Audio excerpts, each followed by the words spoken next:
No niin, ensimmäinen lataustauko. No, eihän tää mitenkään optimaalinen oo. Vehkeet linkku ja blokaattaa 4 paikkaa. No, oikeastaan sen takia pysähyttiinkö sattuu olemaan tuommoisessa Kemin liikekeskuksessa niin vielä apteekki auki.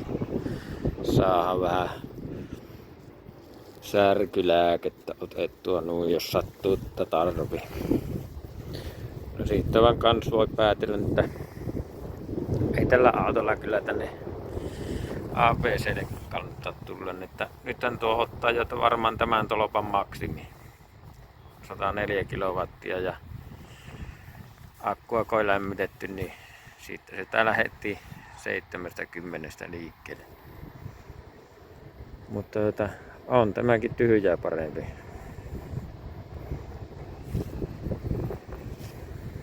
Pitää tässä tuulessa vähän aikaa olla ja katsoa mihin tää kehittyy. No sen, että eihän meillä täysakku vielä ollut kun lähettiin. Siinä oli muistaakseni 89%, kun sitähän piti eka käydä päivä töissä tai vaimo oli tällä töissä ja sitten vähän ladata ja pakata viimeiset tavarat autoon ja sitten lähteä ajelemaan. Niin. Meillähän vielä oli tässä yli 40% vielä virtaa, niin oliko se 44%, kun aloitettiin. Siitä lähdettiin, että tuossa välillä vasta hoksattiin, että pysähyttäänpä tänne. Niin sitten pistin navigaattorin tämän laturin, kun katsottiin ekanen, että Keminmaa sittarissa olisi voinut olla nopeampia latureita tai siihen olisi mennyt, mutta siellä ei ole enää apteekki auki. Niin jäätiinpä tähän näin, niin muutama viimeiset kilometrit oli akulämmitys päällä, mutta eipä se kerennyt nostaa, mutta nythän sen tuossa katson, niin se paljon tehokkaammin tässä rupesi lämmittää ja lattaamaan, niin nythän se nousi varmaan, kun se ottaa tuon maksimiin, mitä näistä tolpista saa. Ja se on tuo 104.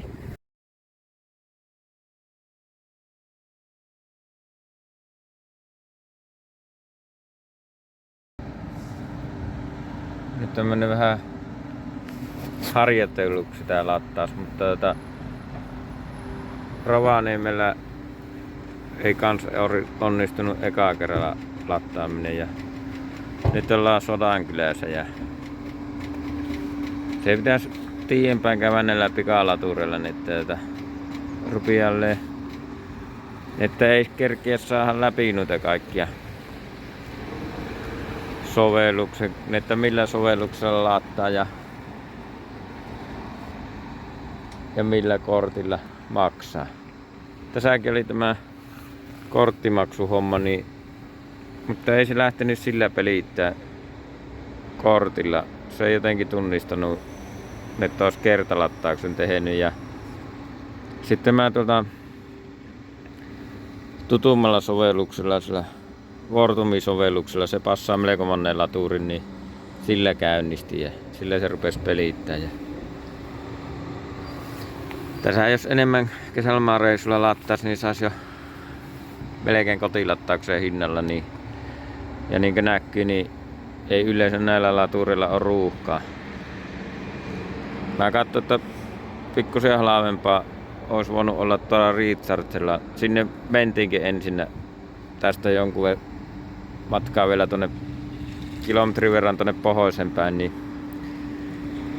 siellä oli, mutta siinä oli sillä vaan, että ei ollutkaan auton välit sinne laturille ja sitten siinä oli muita autoja parkissa sinne latureiden lähellä, niin ei siihen vaunun kanssa olisi päässyt, niin se olisi ollut kärryjumppa. Niin tässä on hyvääkä.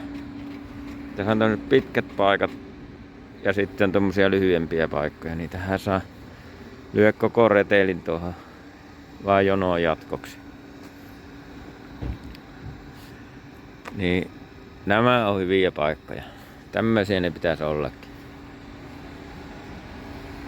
Ei ole vielä mennyt aivan 200 rikki.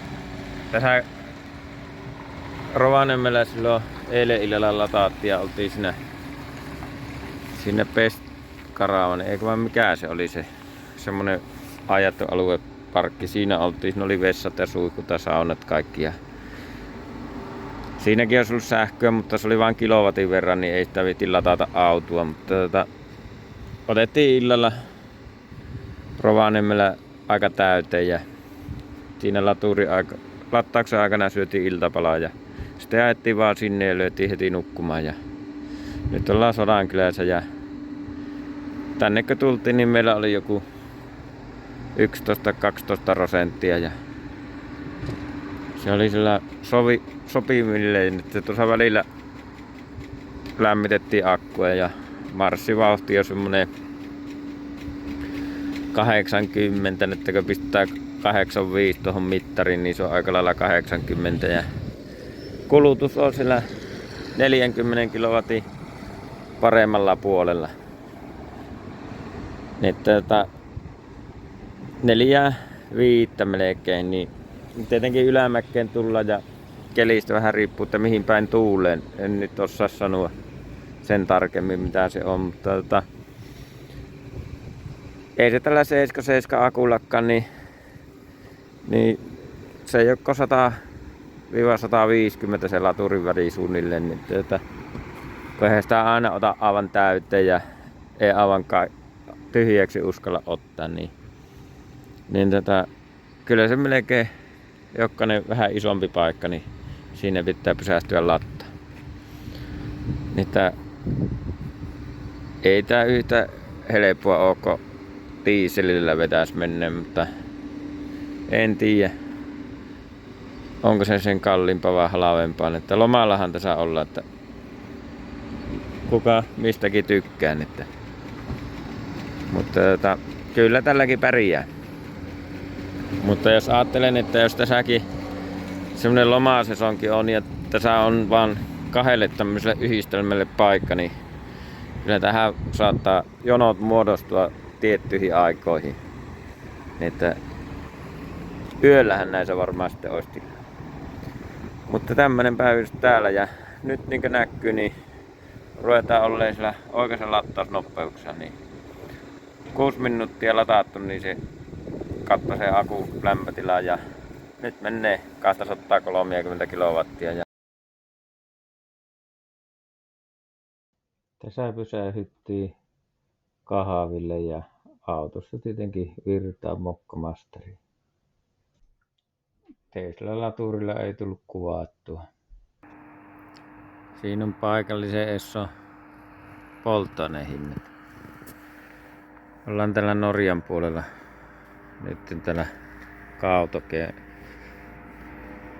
Kautokeinossa ja pikkusen on vielä tuolla lunta näkyy tuolla varjopaikoissa. Siinä on sitten yhdistelmä linkusan, että pääsee laturille. Ei se ihan blokkaa noita viereistä 50. Tuolla näyttää olevan 50 ja tuossa on 175. Nyt on vähän aikaa oltu tässä, niin koko ajan tullut tuota maksimia. Akku lämmitettiin tullessa ja ei tässäkään kovin kauan tarvitse olla. Rovaniemeltä lähettiin ja on muutama lattaus ollut välillä. Kohta pitäisi löytää joku yöpaikka. Norjan puolella tienvarsipuskassa yötä. Semmonen leväyspaikka, missä oli vessa. Saavuttiin Muonio vähäisellä virralla. Oli enää välillä enontekijä, missä olisi voinut ladata, mutta satuttiin menneeseen laturi ohi, eikä viittitty palata takaisin. Nyt ollaan jonkun aikaa oltu tässä Kolarissa. Tässä näkee tämä ABC. Näyttää kyllä, että jaettu teho 95 kilowattia se vettää, että sen takia mä oon vähän välttänyt näitä ABC-latureita. Seuraavana pello. Nyt ollaan Haaparannan Ikealla. Otetaan tästä viimeiset lattaukset, että päästään kotiin. Ja se tulee lähelle ja avaimet on taskussa, niin se aukaisee oveen. Ei oo enää hurjaa tuo meno. Ei se oo kyllä ollut koko aikana.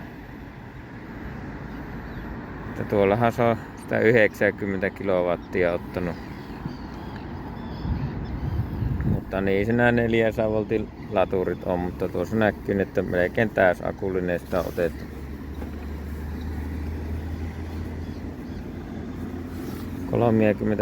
...39 kilowattia mennyt. Ja tuossa näkyy nuo jännitteet ja virrat. Se alussa näytti tuossa niinkö... Mitähän tuon kotoa ruotsiksi, että rajoittiko tässä oli muita, mutta nyt tässä ei ole ketään muita enää. Kaikki on lähtenyt niin. Mutta ei se oikeasti rajoittanut sitä, se ei olisi autokaan ottanut enempää. Mutta tuossa on jännä tommonen 4 minuutin tommonen matalempi, että se ei latannut kuin 6 kilowatilla ja sitten taas nosti uudestaan. Sitten se rupesi sitä loppua kohti puolta, niin mä epäilen, että tuo on sitä, että se joskus tämä tekee sillä niinkö 200 nopeuksiakin sillä, että se reilusti puottaa ja sitten se nostaa takaisin, niin se taas saa varmaan niitä kennojännitteitä. Että niinhän se niinhän se niin varmaan on suunniteltukin, että se tekee. Voitais oikeastaan lopettaa tämä ja lattaaminen ja se voisi loppua tuostakin varmaan ja niinhän se teki. Tuli 90%. Mä ajattelin, että laittaisi nämä vermeet pois ja siirtäisi retelin johonkin eri paikkaan, ettei jos tässä latureiden eessä ja rupes keitteleen kahvia. Se tuo parempi puolisko meni tonne Kallisen kauppaan, mutta oho, jäi tuo korkki vielä tuonne. Nyt laitan kiinni. Tuonne Kallisen kauppaan. Meillähän on perävaunun perässä, että sieltähän varmaan kaiken maailman paketteja tuolta saa, mutta jospa se ei aivan täyttäisi tuota vaunua. Sitten siirryttiin eri paikkaan tässä Ikean pihalla ja tietenkin nyt sitten ladattua virtaa hyväksi käyttäjien, niin johot menee tonne pullokotelan kautta, kai jo koko kellaa viti sieltä ottaa ja vaunuun ja lähdetään keitteleen kahvit tuonne, niin saa mokkamasterilla keittää, niin ei tarvitse ruveta kaasulla keittää. Tähän loppuu sitten kuva laskelmasta ja laittakaa kysymyksiä ja tilatkaa kanava ja tykäkkää, niin tehdään videoita lisää, jos on kiinnostusta.